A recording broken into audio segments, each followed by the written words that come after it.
आत्मसिद्धि शास्त्र में आत्मा के छठे स्थानक मोक्ष का उपाय है, उस पर चर्चा करते हुए गुरु क्या कहते हैं? कर्म भाव अज्ञान छे मोक्ष भाव निजवास, अंधकार अज्ञान समनाशे ज्ञान प्रकाश।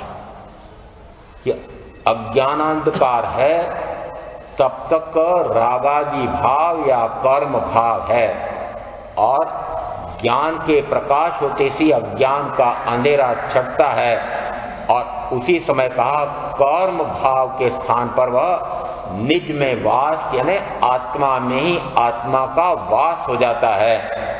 आत्मा में आत्मा का वास हो जाता है, इसका अर्थ है कि वह मात्र ज्ञाता भाव दृष्टा भाव, मात्र स्वयं को जानना स्वयं को देखना ऐसा स्वयं हो जाता है। स्वयं में ही वह विहरण करता है, स्वरूप में ही रमण करता है, वह निजवास है। और ऐसा निजवास किससे प्राप्त होता है? तो कि अज्ञान का अंधकार हटे तब। और अज्ञान किसके कारण होता है? तो कि अपने ही अनादिबंध पर्याय से ज्ञानावरणादि कर्म, उनमें से अज्ञान यह ज्ञानावरणीय कर्म के कारण होता है, और ज्ञानावरणीय कर्म का क्षय स्वाध्याय से होता है। स्वाध्याय के 5 प्रभेद कहें, उसमें पहला कहा था जब शिष्य को गुरु वाचना देते हैं, तत्वावबोध जीव का स्वरूप अजीव का स्वरूप उसका विभेद करके प्रतिपादित करते हैं। जीव से लगाकर मोक्ष तक के 9 तत्व का षड द्रव्य का ऐसा विवेचन करते हुए अन्य सर्व पर द्रव्य से आत्म द्रव्य, अन्य सर्व अनात्मा से मैं आत्मा, अन्य सर्व तत्वों की अपेक्षा से मैं मात्र आत्म तत्व शुद्ध तत्व हूं, ऐसा जिस समय वाचना देते हैं, वाचना दे करके वे स्वयं क्या करते हैं कि कर्मों की निर्जरा करते हैं, शुद्ध की अनुवर्तना करते हैं, और शुद्ध की अनुवर्तना करने वाले को तीर्थ धर्म का अवलंबन होने से अशातना से रहित हो जाते हैं, और उसी कारण से वे कर्म की महानिर्जरा करते हुए महापरिवसान कर लेते हैं। महानिर्जरा ने कर्मों की, घाती कर्मों की ऐसी धड़ाधड़ निर्जरा होते होते फिर शेष 4 अघाती कर्म स्वतः क्षय को प्राप्त होते हैं, और महापरिवसान यानी पुनः जन्म न लेना पड़े, इस प्रकार का अवसान यह वाचना का फल प्रच्छना में और सूत्र अर्थ और तदुभय इन दोनों की तीनों की विशुद्धि करता है, और ऐसे करते हुए वह कर्म की निर्जरा करता है। परिटना जो आत्म तत्व पक्का किया है उसको पुनः पुनः स्मरण में लेता है। जो उसने तत्व स्वरूप षट द्रव्य 9 तत्व जो उसने समझा है वह निरंतर पुनः पुनः स्मरण में रखता है, उसको कहते हैं पर्यटना करना। उसमें मात्र सूत्र जो प्राकृत में दिए हुए हैं उन्हीं का रटना नहीं है, उनका अर्थ निरंतर स्मरण में रहे, और उसका भाव समझ करके अपने भावों में रमणता करे, स्वभाव में रमणता करे, तो कहा जाता है वह सिद्ध बुद्ध मुक्त होता है। ऐसा इस परिटना में कहा वह व्यंजन लब्धि को प्राप्त होता है, पदानुसारिणी लब्धि को प्राप्त होता है।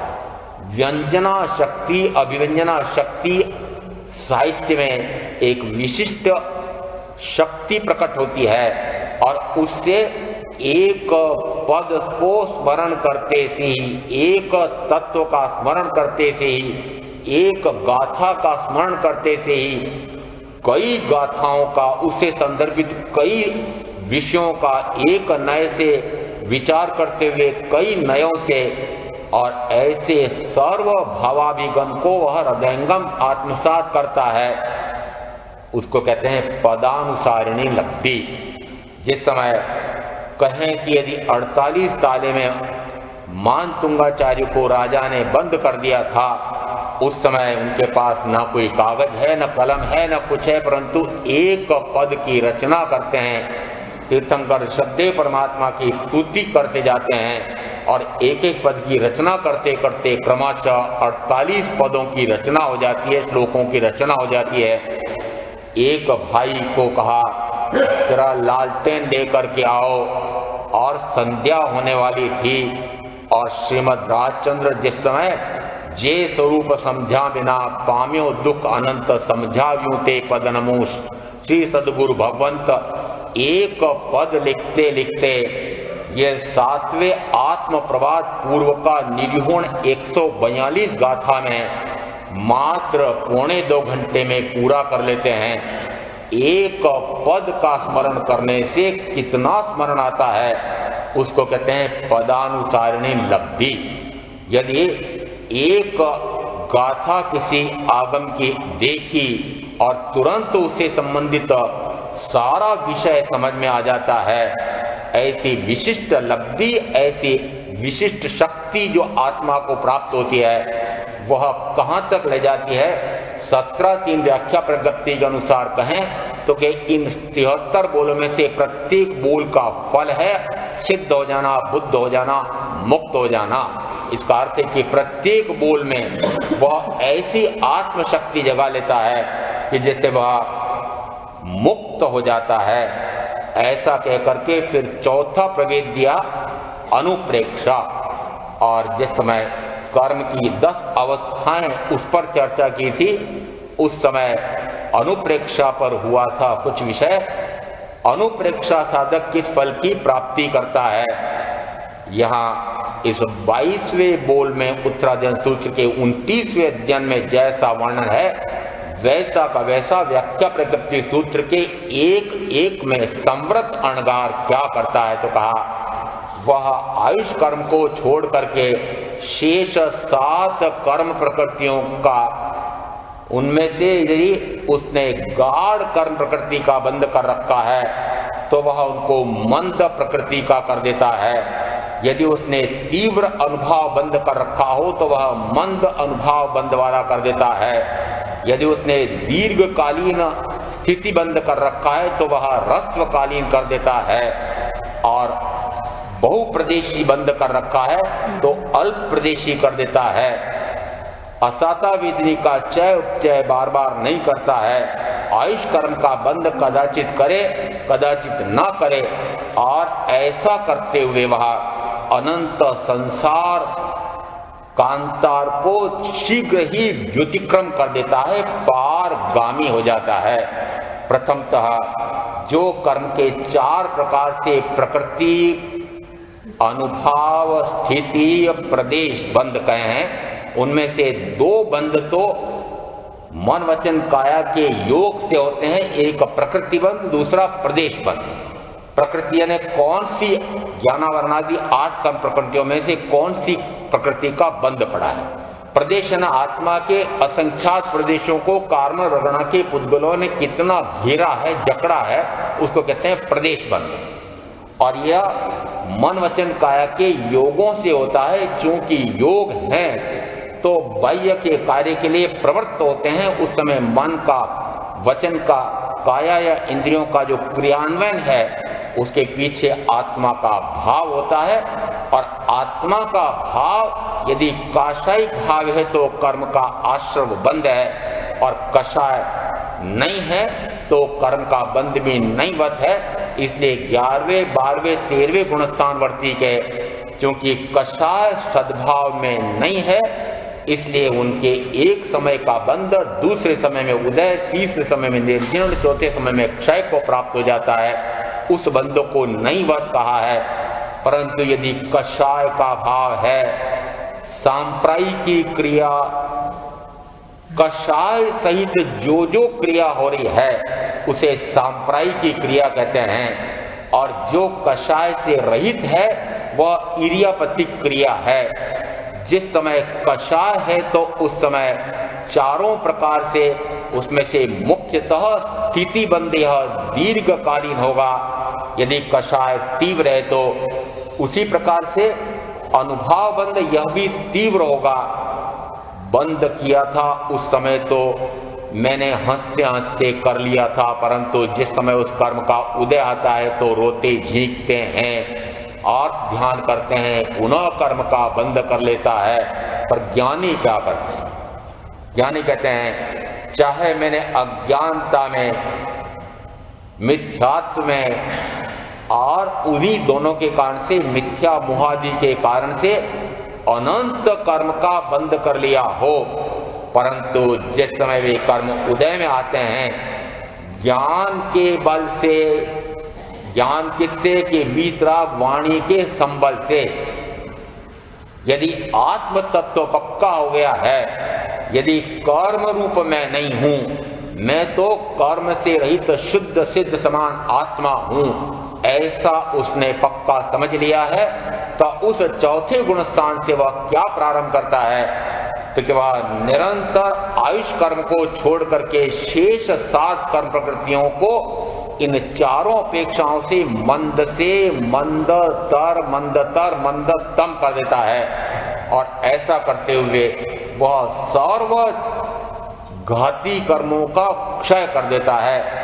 अनुप्रेक्षा, यह अनुप्रेक्षा क्या है कि जिस समय आत्मा को ही देखे, गहराई से देखे, मात्र आत्मा को देखे, जिस समय मात्र आत्मा को ही देखेगा, उस समय कोई भी कर्म का प्रभाव नहीं होता है। कर्म उदय में आया है, बाह्य में असाता वेदनी कर्म के उदय से तीव्रतम वेदना हो सकती है, अंदर में यदि कोई कषाय बचा हुआ है, चौथे गुण स्थानवर्ती की अपेक्षा से मात्र अनंतानुबंधी कषाय का शमन हुआ है, शेष का सद्भाव है। 5वें गुण स्थानवर्ती के अप्रत्याख्यानावर्णी कषाय का अभाव हुआ है और प्रत्याख्यानावर्णी आदि का अभी सद्भाव है। 6ठे 7वें गुण स्थानवर्ती के मात्र संजलन जितना सा कषाय का सद्भाव है, शेष 3 चौकड़ी कषाय का अभाव हो गया है। उस समय बाह्य में चाहे तीव्र से तीव्रतम वेदना वाला वह असाता वेदनी कर्म का उदय भी है, तब भी अधिक से अधिक कषाय हो तो कितना हो सकता है? तो कि संजलन जितना सा ही। परंतु क्या वे उस समय ध्यान में लीन होते हैं, अप्रमत्त अवस्था में जाते हैं, उस समय क्या कषाय हो सकता है? जहां अप्रमत्त अवस्था है, आत्मस्थ स्वरूपस्थ होते हैं, स्वरूप में लीनता होती है, आत्मा का ज्ञाता भाव, दृष्टा भाव होता है, मात्र ज्ञायक भाव है, मात्र जानना है। उस समय कि जिस समय जानना है उस समय कषाय नहीं है, और यदि कषाय नहीं है तो जो कर्म का उदय उनको कषाय में ले जाना चाहता है, वे उस कषाय से रहित रहते हैं, आत्मा में रमणता करते हैं, इसलिए वह कर्म निर्झरित हो जाता है। उसके पीछे बल किसका हुआ? तो कि ज्ञान का। इसलिए कहा कर्म भाव अज्ञान छे मोक्ष भाव निजवास, अंधकार ज्ञान सम नाचे ज्ञान प्रकाश। यानी ज्ञान का प्रकाश हो तो अज्ञान के कारण होने वाला वह जो कषाय है, जो मिथ्या मोहादि है, वह नष्ट हो जाता है। और ऐसा करते करते जीव संपूर्ण घाती कर्मों को क्षय करके और केवल ज्ञान, केवल दर्शन को प्राप्त कर लेता है। ऐसा इस गाथा का मूल स्वरूप है। और उसका मूल कारण क्या कहा? अनुप्रेक्षा।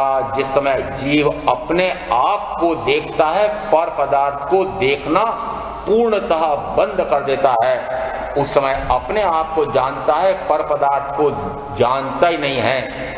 और जब दोनों अपने आप को जानना, अपने आप को देखना होता है, उस समय अपने आप में ही रमणता होती है। और वह निरंतर अपने आप में जो रमणता करता है, उसी को कहा अनंत ज्ञान, अनंत दर्शन, अनंत सुख और अनंत वीर।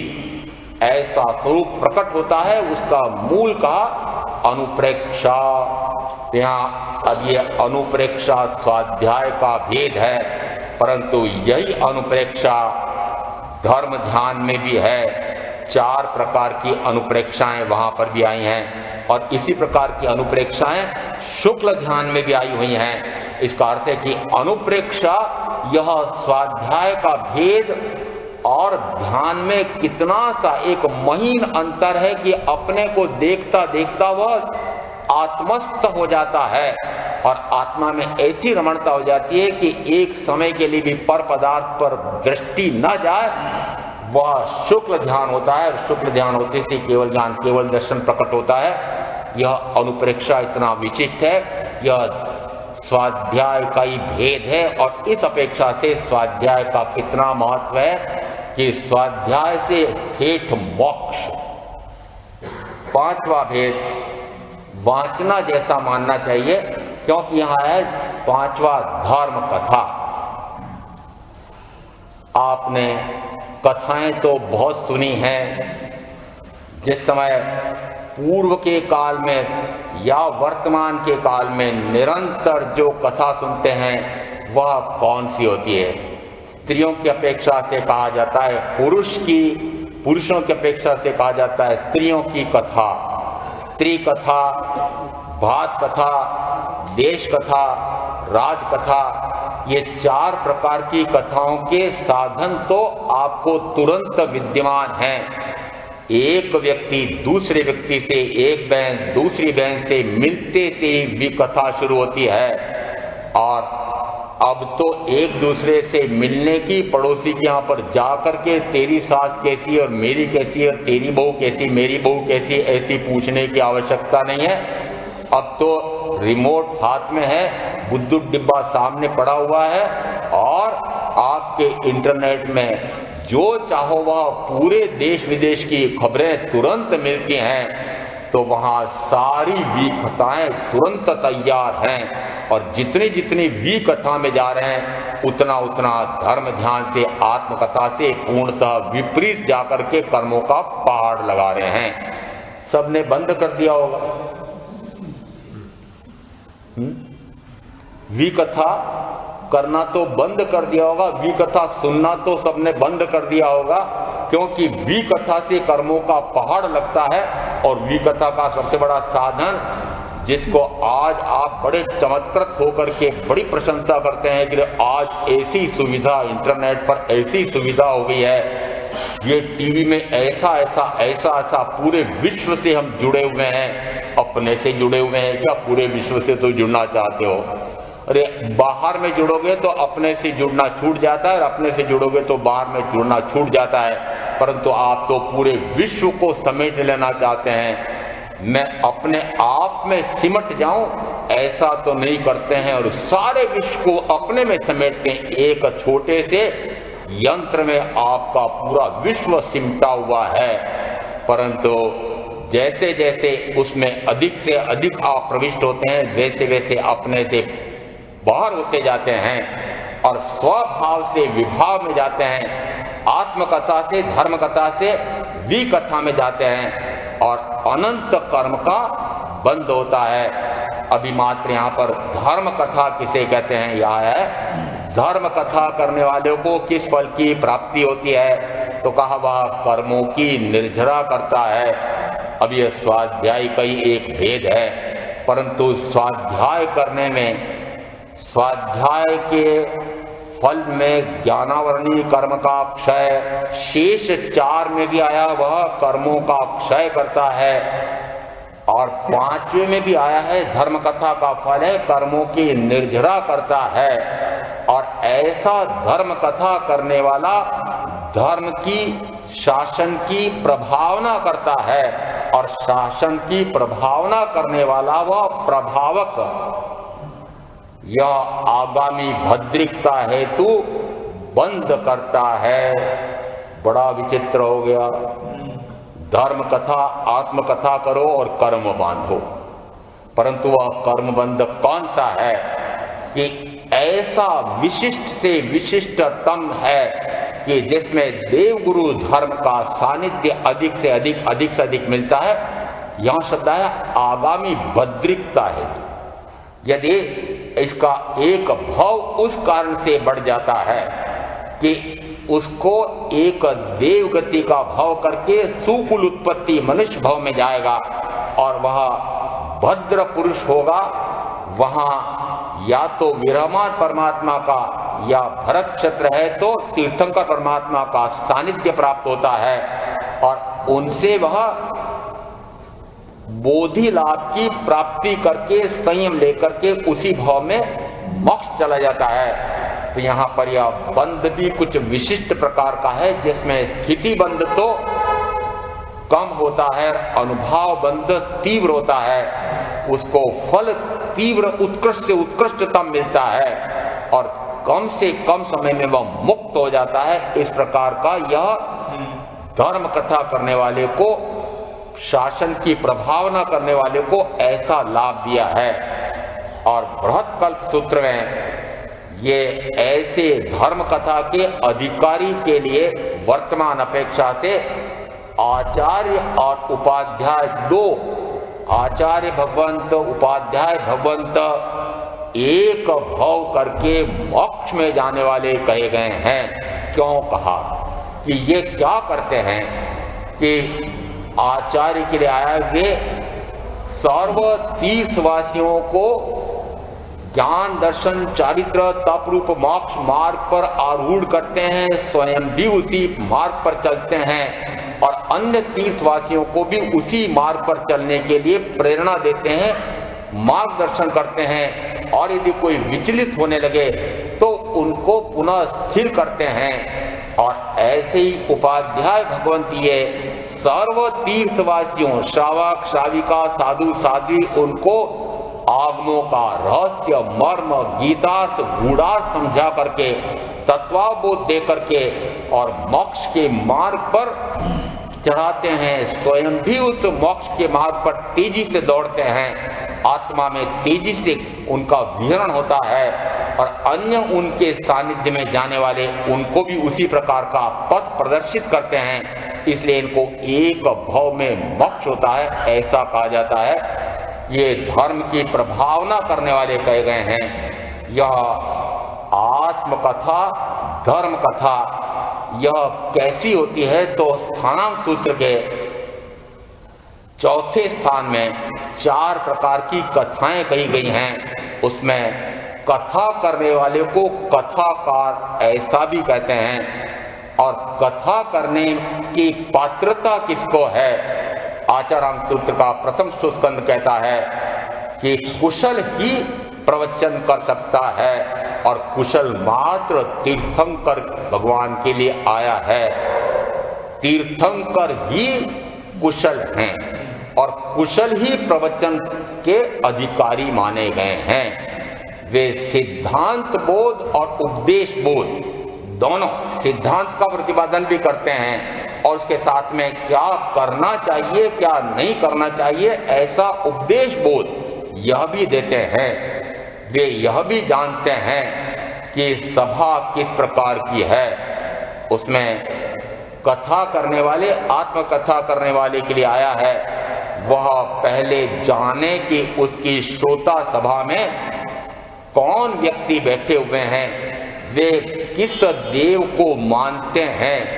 ऐसा यदि वह न जाने और कहीं आक्षेपणी कथा करे, परमत का खंडन करने लगे और स्वमत का मंडन करने लगे और न परमत को सही जाने और न स्वमत को पूरा जाने, उस समय वह हो सकता है कि उसी सभा में ऐसी कुछ अवमानना की बात या उठापटक हो सकती है। इसे कहते हैं कि कथा करने वाले को देखना चाहिए कि श्रोता सभा किस प्रकार की है और ऐसा जानने वाले वचनातिशय 34 अतिशय और 35 वाणी इस प्रकार के गुण मात्र तीर्थंकर परमात्मा में होते हैं। और इसलिए कहा कि कथा करने की तो मात्र पात्रता उन्हीं के पास है और किसी को कथा करने का अधिकार नहीं है। परंतु तीर्थंकर परमात्मा के अभाव में फिर कथा कौन करता है तो कहा छद्मस्त जो छठे सात्विक गुण स्थानवर्ती संयमी साधु साध्वी ये कथा कर सकते हैं। परंतु उनके लिए फिर कहा जाता है, आचारांक सूत्र का प्रथम सुस्कंद उसमें 6, 5 और एक 196वां सूत्र है। उसमें कहा राग द्वेष रहित निष्पक्ष सम्यक दृष्टि आगमज्ञ मुनि। अब ये कथा करने के लिए कौन पात्र है, तो पहले तो इतने विशेषण पहले दिए, इतने विशेषण दिए। पहले कहा राग द्वेष रहित। राग द्वेष रहित का अर्थ होता है न तो किसी के प्रति राग है न किसी के प्रति द्वेष है। ये तो मेरे क्षेत्र के, ये मेरे घर के, ये मेरे अनुयायी, मेरा अनुगमन करने वाले, ये मेरे प्रिय शिष्य, प्रिय श्रोता, ये अपने और ये पराये। यदि इस प्रकार से ये अपने और पराये का भेद कथाकार के दृष्टि में है तो वह कथा करने के लिए योग्य नहीं है। जिस समय कोई सभा चल रही हो और सभा चलते चलते कोई बड़े कोट्याधीश आ जाएं, महामंत्री जी का ध्यान उधर भी रहता है, महाराज हमें तो बहुत सारे काम करने पड़ते हैं, इस कारण से जैसी ये बोलेंगे सेठ जी जरा आगे पधार जाओ, और उसी समय यदि मैं कहूं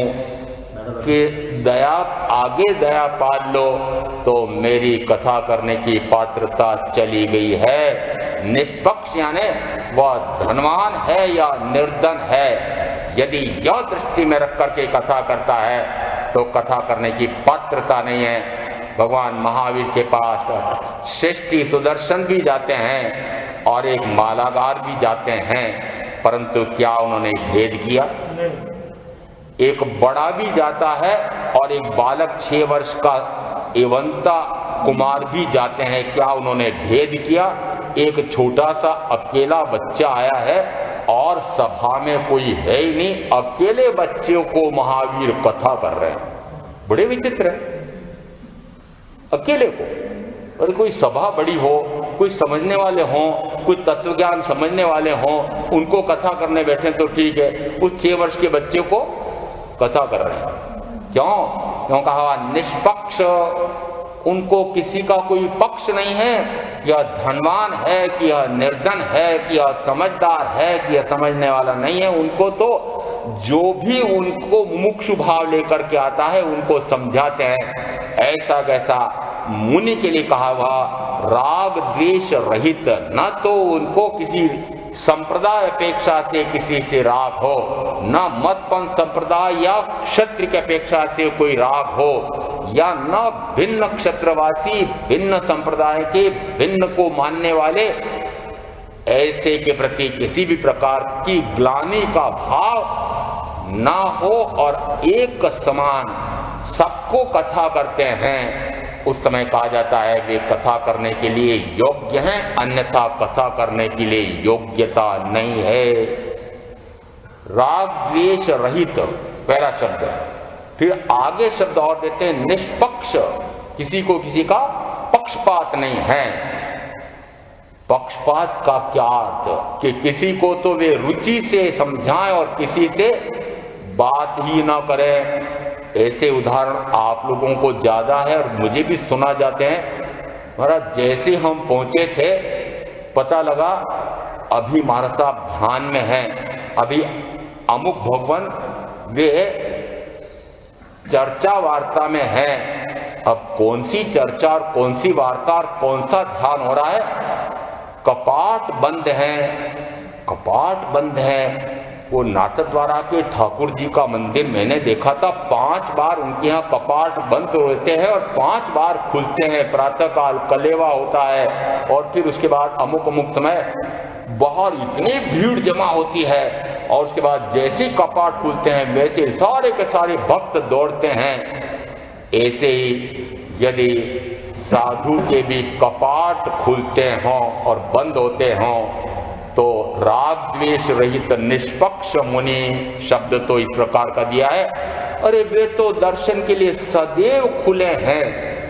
यदि वे ध्यान में हैं, यदि वे विश्राम में भी हैं, तो क्या खुले सभागृह में खुले कमरे में रह करके वे ध्यान में नहीं बैठ सकते? यदि शयन है, विश्राम है, तो क्या दरवाजा खुला है तो कोई बाधा हो जाती है? परंतु कपाट बंद करके यदि कोट्याधीशों, अब कोट्याधीश में तो करोड़ोंपति शब्द आता है, कहते अब अरबोंपति खरबोंपति से जिस समय अंदर चर्चा हो रही हो और एक कहता है कि मैं तो बहुत दूर से 1000-1500 किलोमीटर से आया हूं, नहीं अभी बात नहीं हो सकती, अभी बात नहीं हो सकती है। और जैसे ही पता लगे कि ये कोई करोड़पति व्यक्ति है तो तुरंत कपाट, ये कौन तो कपाट खोलने के लिए बैठा रहता है, कौन खोलता है मुझे पता नहीं, आप लोग ज्यादा जानते हैं। परंतु यदि इस प्रकार की दृष्टि है तो कहा वह कथा करने के लिए योग्य नहीं है। मुनि कैसा है कि मुनि को कोई पक्षपात नहीं है, राग द्वेष रहित निष्पक्ष। अब आगे और विशेष बात दी, सम्यक दृष्टि, सम्यक दृष्टि है ना, उसकी दृष्टि सम्यक हो गई है, उसको आत्मा का ज्ञान, आत्मा का दर्शन, आत्मा का साक्षात्कार हो गया है, मिथ्या मान्यता चकनाचूर हो गई है। और मिथ्या मान्यता टूटने का अर्थ होता है कि देव मेरे अरिहंत, गुरु मेरे निर्गंत, धर्म मेरा केवली प्ररूपित, ऐसा वीतरा धर्म, यह तो बाह्य अपेक्षा से व्यवहार सम्यक के लक्षण कहे गए हैं। और उसके बाद जीव से लगा करके मोक्ष तक के 9 तत्वों का श्रद्धान, यह भी बाह्य अपेक्षा से कहा जाता है।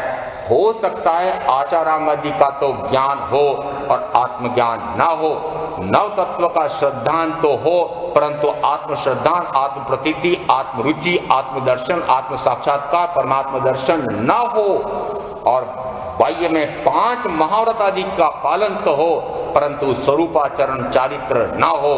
यहाँ पर मूल क्या है, यहाँ सम्यक दृष्टि कैसे कहा है कि जो आत्मज्ञानी, आत्मदर्शी, आत्मरमणता में रहने वाला, आत्मा के अपूर्व आनंद का आस्वाद निरंतर लेने वाला, ऐसा जो वह कहलाता है सम्यकदर्शी। और सम्यक दृष्टि कैसा होता है, उसके लिए सम्यक दर्शन का स्वरूप समझा था उस समय आया था कि ऐसा सम्यक दृष्टि हो जाए और उसके बाद में फिर बाह्य अपेक्षा से इतनी वृत्ति ले ले कि मात्र संजलन जितना सा कषाय उनके सद्भाव में है। और वह संजलन जितना सा कषाय काटते, चाहे कषाय ने राग कहे, चाहे क्रोध कहे, चाहे जो कहें, उनमें से कितना सा गिनना कि पानी में लकीर फेरे तो मिट जाए उतना सा। परंतु यदि उसके स्थान पर जरा सा कुछ कह दे और पारा गर्म हो जाए तो, और यदि ऐसे कोट्याधीश आए हैं और अमुक इस प्रकार की अपनी एक प्रवृत्ति है और उस प्रवृत्ति में यदि संकेत दे दिया, संकेत क्या आजकल तो आदेश निकल जाता है, और आदेश निकलते से यदि इस प्रकार से वो इतने लाख और इतने करोड़ दे दे तो, और न दे तो सम्यक दृष्टि नहीं, सम्यक दृष्टि कहेगा नहीं। ये सम्यक दृष्टि और तंत्र मंत्र और यंत्र और सम्यक दृष्टि, तंत्र मंत्र और यंत्र में सम्यक दृष्टिपना कैसे बनेगा?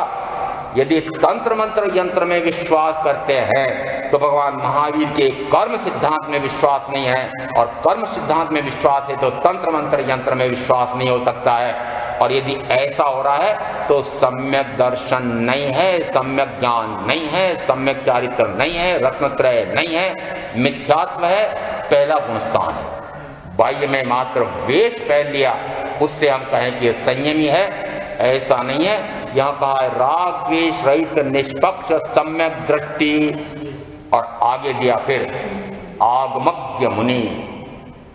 यहाँ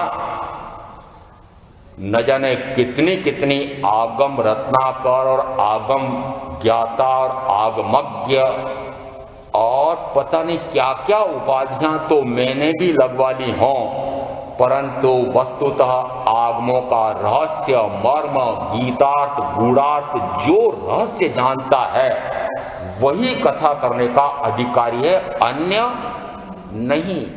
सूत्र में इतना स्पष्ट कहा हुआ है, वह आगम का विशिष्ट जानकार है। जो प्ररूपणा की जा रही है वह आगम के अनुसार भी हो और उसका स्वयं का अनुभव ऐसा कहता है कि जो आगम में आया है वह मेरे अनुभव में सत्य सिद्ध हुआ है, तब कथा करने के लिए पात्रता है, अन्यथा पात्रता नहीं है। परंतु परीक्षक सामने कौन से होते हैं? सामने कौन से? यदि सामने बैठने वाले, लाल भवन जयपुर में चातुर्मास था और चातुर्मास के समापन दिवस पर पता नहीं क्या क्या पुल बांधने लगे थे वे, उस समय मैंने जब मेरा बोलने का अवसर आया, मैंने कहा आपको ऐसा लगता है कि ऐसी कथा कर रहे थे, ऐसी कथा कर रहे थे। मैंने कहा मैं जब पाठ पर बैठता था तो मुझे लगता था सामने सारे ये श्रोता, ये मेरे परीक्षार्थी बैठे हैं और अब मुझे यहाँ पर ये 1 घंटे तक परीक्षा देनी है, और ऐसी कड़ी परीक्षा ली थी कि मैं तो चारों खाने चित्त गिर जाऊं, ऐसी स्थिति पैदा हो जाती थी। क्या आपकी सभा भी इसी प्रकार की होती है क्या? महामंत्री जी को पूछ लेते हैं, ऐसी सभा होती है क्या? यदि तत्व के प्रतिपादन में जरा सी भी भूल हो रही है, वहां तो मैंने यहां तक देख लिया था कि सभा के बीच में भी टोंक देने वाले होते थे। तत्व का प्रतिपादन यदि मिथ्या हो रहा है तो आप तो बोल जाएंगे और इतने लोगों को मिथ्या प्ररूपणा का ये हो जाएगा, वो न जाने कब स्पष्ट होगा, वह तो मिथ्यात्व में चला जाएगा, इसलिए तुरंत। परंतु आपके यहाँ पर तो बोलते नहीं है, मैंने ऐसा सुना है। तिहत्ती जैसा आप कहते हैं वैसा ही भगवान है, उसको कहते हैं यथावत। यथावत जैसा आप कह रहे हैं वैसा ही है तिहत्ती। आप भी ऐसे ही करते होंगे ना, जो कहते हैं तेत वचन, तेत वचन। आपको क्या करना है, जो आ जाए, जो बोल दे सुन लो और चले जाओ। अपने को क्या करना है? यदि ऐसी सभा हो तो निश्चित है कि जो बोलने वाला है कभी परवाह नहीं करेगा।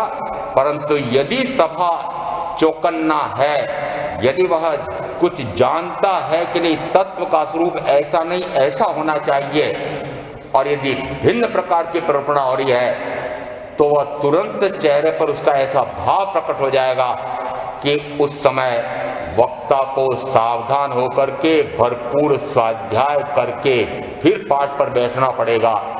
परंतु यदि सभा इस प्रकार की हो तो फिर मुझे क्या करना है कि पहले मैं पूरी तैयारी करके और फिर अनुभव में मनन चिंतन करके फिर जो अनुभव में सिद्ध होता है सत्य वो बोलूं, जो इच्छा वो बोलूं। इसे कहा है आगमज्ञ मुनि, और उसके बाद में अब कहा वह लोक पर अनुकंपा के भाव से। देखना विशेष बात, किस भाव से कथा करे कि लोक यानी जो श्रोता हैं उन पर अनुकंपा। अनुकंपा क्या होती है? अनुकंपा जीव का सहज स्वभाव है।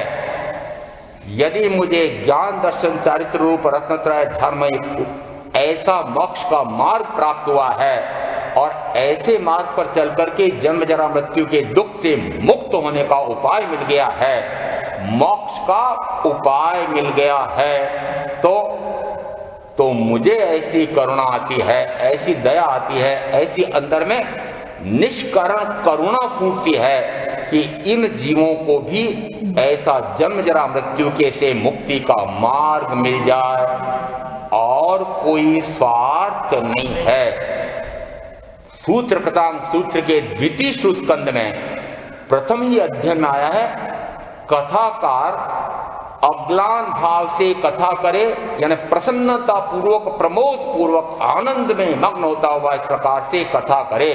और साथ में एक विशेष बात और दी, फलाकांक्षा रहित होकर के उपदेश दे। फलाकांक्षा यानी किसी फल की आकांक्षा न रहे, मुझे कुछ फल प्राप्त होगा। अभी ऐसा धर्म कथा करने वाले को, धर्म प्रभाव न करने वाले को आगामी भद्रिकता हेतु ऐसा बंद होता है, ऐसा मुझे यश मिलेगा, कीर्ति मिलेगी, जय जयकार होगी, और चातुर्मास पूरा होते होते फिर इस प्रकार का कोई न कोई अलंकार कौन? मंत्री जी। न जाने कुछ अलंकार मिलेंगे। यदि इस प्रकार से अलंकरण से शोभा होगी, कोई पद मिलेगा। क्या मिलेगा? पद। अपद की साधना करने के लिए मुनि बना है, और पद चाहिए, अलंकार चाहिए। सारे अलंकार, वस्त्रालंकार को छोड़ करके फिर यहाँ दूसरे दूसरे प्रकार के अलंकरण चाहिए। यदि अभी चाहिए लगा हुआ है तो फिर मोक्ष नहीं चाहिए। ये जो अन्य अन्य अन्य अन्य कुछ चाहिए तो समझ लो मोक्ष नहीं चाहिए, क्योंकि जब तक अन्य की दौड़ में है तब तक मोक्ष के मार्ग पर दौड़ना कहां से हो सकता है।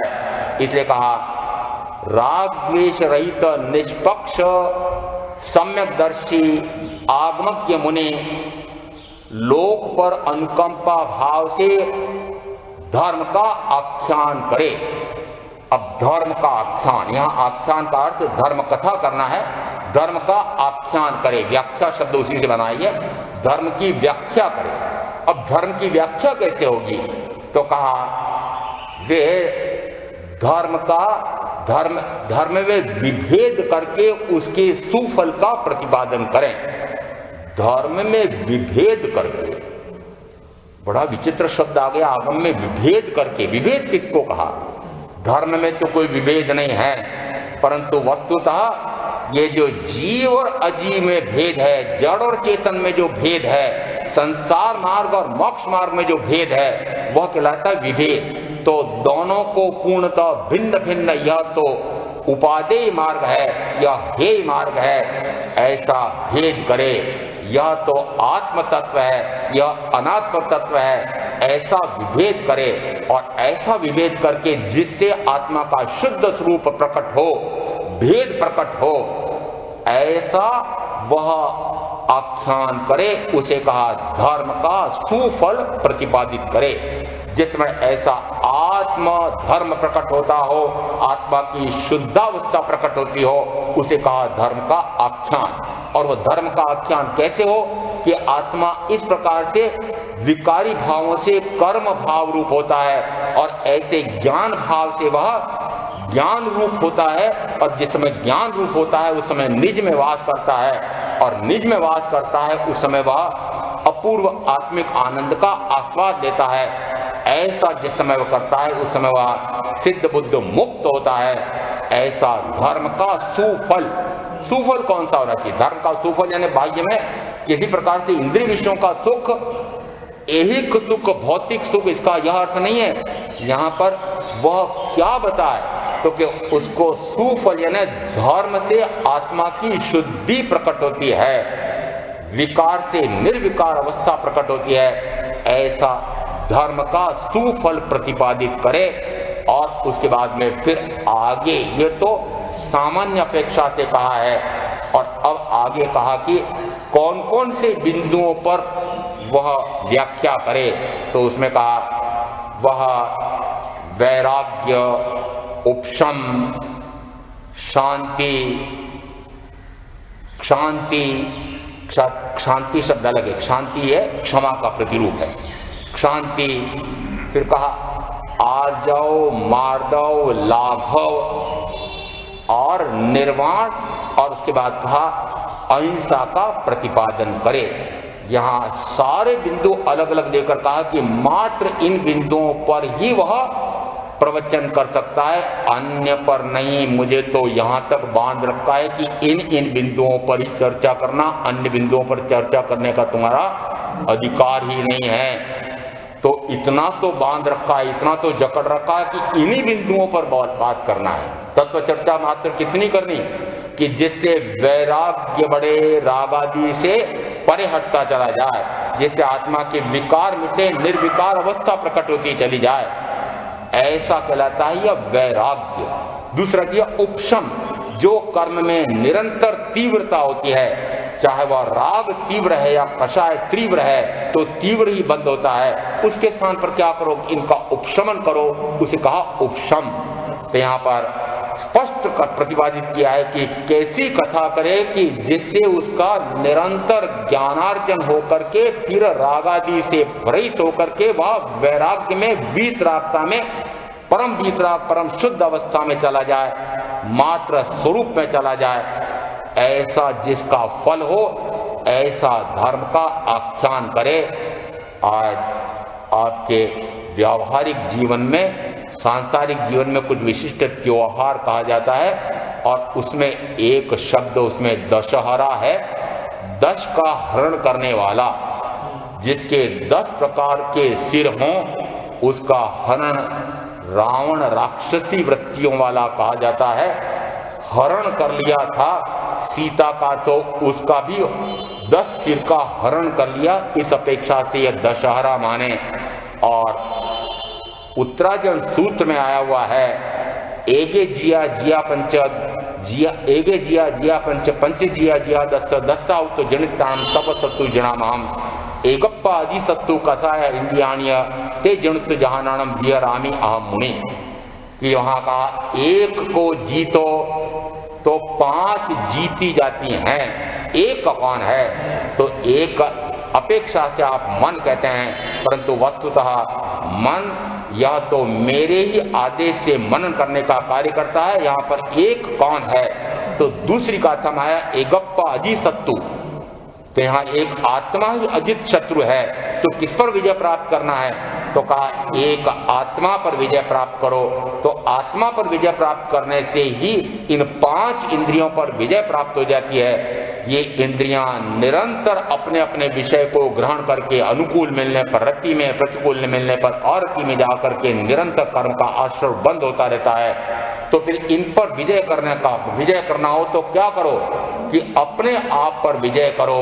तो 5 इंद्रियों पर विजय प्राप्त हो जाती है। और 5 इंद्रियों पर विजय प्राप्त हो जाए तो 5 और 1 6 और उसके कारण से फिर क्रोध मान माया लोभ, इन 4 पर भी विजय प्राप्त हो जाती है। और इन 10 पर जो विजय प्राप्त कर लेता है वह सर्व विजेता हो जाता है। और इसी प्रकार से आगे कहा एकप्पा अजी सत्तु कसाया इंद्रियाण्य, एकमात्र अविजित अजित यह आत्मा है। कौन सी आत्मा है? कि विषय जन्य कषाय जन्य, विषयों में विषेली होती हुई, कषायों से कषेली होती हुई इस आत्मा पर विजय प्राप्त करो। और इस आत्मा पर विजय प्राप्त करना हो तो चाहे इसका दमन करना पड़े तब भी कहा कि अप्पा सेव दमे वो अप्पा उकुल दुम अप्पा दंतो सही मोहिम अस्सिम लोहे परत है। कि इस आत्मा का दमन करो। जो इस आत्मा का दमन करता है वो इस लोक में परलोक में दोनों में सुखी होता है। यहाँ पर यह आत्मा कैसा स्वयं ही स्वयं का दमन करना है। अन्य का दमन करने से क्या मिलेगा? कर युद्ध स्वयं से, बाहर से लड़ने से क्या फल पाता है? अंतर मन से दुर्भाव जीत मानव हर्षित सुख पाता है। अंतर मन से दुर्भाव जीत कर युद्ध स्वयं से, बाहर से लड़ने से क्या फल पाता है? बाहर लड़ने से क्या मिलेगा? बाहर लड़ करके जो प्राप्त करते हो वह तो चाहे अड़ोसी पड़ोसी ने थोड़ी सी भूमि दबा दी हो या भाई ने पूरा भूखंड या भवानी दबा दिया हो, युद्ध लड़ करके संघर्ष करके क्लेश करके आप उससे वह प्राप्त तो कर सकते हो। अपना राज्य सुरक्षित कर सकते हो, अपना धन वैभव सुरक्षित कर सकते हो, अपने अधिकार की वस्तु संपदा प्राप्त कर सकते हो। पर ज्ञानी क्या कहते हैं कि जो प्राप्त करोगे वह तो क्षण भंगुर है, छूटने वाला है, न जाने कब छूट जाएगा। और ऐसा कहकर कहा कि अरे बाहर लड़ करके तुम्हें क्या मिलेगा? तुम अंतर का युद्ध लड़ो। अंतरलोक का युद्ध लड़ना यह बहुत दुष्कर है और उसमें प्रज्ञा और विवेक इन 2 शस्त्रों के माध्यम से अपने अंदर के विकारों को मिटाया जा सकता है। और इस अपेक्षा से कहा एकप्पा अजी सत्तु, एक अजित शत्रु इस आत्मा पर विजय प्राप्त करे। एकप्पा अजी सत्तु कसाया इंद्रियाण्य ते जिणतु जहानानम विहरामि अहम मुनि। जिसने इन पर विजय प्राप्त कर लिया है वही महामुनि ऐसे आनंद से विहरण करते हैं। ऐसा यदि अंदर में राक्षसी वृत्तियां हावी हो रही हैं, यदि पाश्विक प्रवृत्तियां हावी हो रही हैं, तो वो बाहर के रावण को जला करके प्रसन्न नहीं होना है। बाहर का रावण जलाने से कोई अर्थ नहीं है। वस्तुतः यदि वह बाहर का रावण मानते भी हो तो जैन रामायण की अपेक्षा से महावीर के आगमों के अनुसार रावण प्रति वासुदेव है और उनका वध करके युद्ध में हरा करके 3 खंड का आधिपत्य प्राप्त करने वाले ये वासुदेव लक्ष्मण थे। और ऐसा जिस समय हम कहते हैं कि रावण का उन्होंने वध किया है, चाहे वासुदेव हो चाहे प्रतिवासुदेव हो, ये भी श्लाघनीय यानी प्रशंसनीय व्यक्ति माने जाते हैं, प्रशंसा करने योग्य हैं। क्यों? क्योंकि या तो उसी भाव में या आगे किसी भाव में ये मोक्ष जाने वाले हैं। 63 श्लाघा पुरुष कहलाते हैं। 24 तीर्थंकर जो होने वाले हैं उसमें वे उसी भाव में केवल ज्ञान केवल दर्शन लेकर तीर्थंकर बनकर के मोक्ष जाते हैं। 12 चक्रवर्ती यदि संयम ले तो मोक्ष में जाते हैं और कभी न कभी मोक्ष में जाएंगे ही। उसी प्रकार से बलदेव 9, वासुदेव 9, प्रतिवासुदेव 9, ये सब मिलाकर के 63 श्लाघनीय पुरुष हैं। यद्यपि वर्तमान अपेक्षा से कहा जाता है वासुदेव नरकगामी होते हैं, प्रतिवासुदेव ये भी नरकगामी होते हैं। और जो नरकगामी है, जो 3 खंड का युद्ध लड़ने के लिए इतने मनुष्यों का संहार करता है, ये दोनों इस प्रकार से युद्ध करते हैं, तो ऐसे वासुदेव और प्रतिवासुदेव ये तो मेरे आराध्य नहीं हो सकते, परंतु ये भविष्य में मोक्षगामी हैं। भाव में किसी भाव में मोक्ष जाने वाले हैं। इस अपेक्षा से मेरे लिए भावी नैगम नय से ये श्लाघनीय कहे गए हैं, प्रशंसनीय है, वंदनीय है, पूजनीय है। भावी नैगम नय का होता है। भावी नैगम नय यानी यह नय अपेक्षा से नैगम नय ये जो वर्तमान को भी वर्तमान में न होते हुए भी यदि पूर्व में जो रहा है तो पूर्व को वर्तमान में मान लेना, भावी को वर्तमान में मान लेना। तो यहाँ भावी नैगम नय से ये उल्लेख ऐसा शास्त्रों में मिलता है कि रावण किसी भाव में तीर्थंकर बनकर के मोक्ष जाने वाले हैं। यदि अन्य रामायण में वे इस प्रकार के दुष्कृत्य करने वाले राक्षसी प्रवृत्ति में जाकर के ऐसा सीता का हरण करने वाले यदि ऐसा कहा भी जाता है, तब भी आज के महारावणों की अपेक्षा से वे कैसे हैं इसका भी देख लो कि यदि वाटिका में रखा है और ऐसी विशिष्ट से विशिष्ट दासियों को नियुक्त करके यह कहा कि तुम इनको समझाओ कि तुम कैसे वनवासी के साथ रह करके क्या कर रही हो, ऐसे महाबली इस रावण को चुनो तो वे तुमको पटरानी बना देंगे। ये ऐसी विशेष योग्यता वाले हैं, इनको तुम मानो, चुनाव कर लो, इनका मन बना लो। यदि वे मान जाएं तो मैं उनसे विवाह करके पटरानी बनाऊंगा, मान जाएं तो। और आजकल के जो बलात्कारियों में आप ज्यादा जानते होंगे, कहते हैं कि अब तो शासन करने वाले भी बलात्कारी अपराधी, न जाने कौन कौन से कितने अपराध तो ये रावणों के बाप माँ रावण तो यही बैठे हुए हैं। और फिर इनकी बाहों में न जाने कितने ऐसे रावण पले हुए हैं। और ये उन रावणों को तो नष्ट नहीं कर रहे हैं, परंतु जो भविष्य में तीर्थंकर होकर के मोक्ष जाने वाले हैं, उनके पुतले जला जला करके क्यों मनुष्य हत्या का पाप मोल लेते हो। देखना भी मनुष्य हत्या का पाप है, प्रशंसा करना भी महापाप है। इसलिए आज के दशहरे में फिर आप चाहे रावण जलाकर फटाके देखते हो या स्वयं फटाके फोड़ते हो, ये सारे जीव हिंसा के कार्य भी हैं और मिथ्यात्व में ले जाने वाले हैं। हमें इसमें बिल्कुल सहयोग देना नहीं चाहिए। और ये श्लाघनीय पुरुष हैं ऐसा मान करके भावी नैगम नय से मेरे लिए तो वर्तमान में भी आराध्य हैं। ऐसा तत्व का स्वरूप समझ करके मैं आप जो साधना करेंगे उनका अवश्य कल्याण होगा।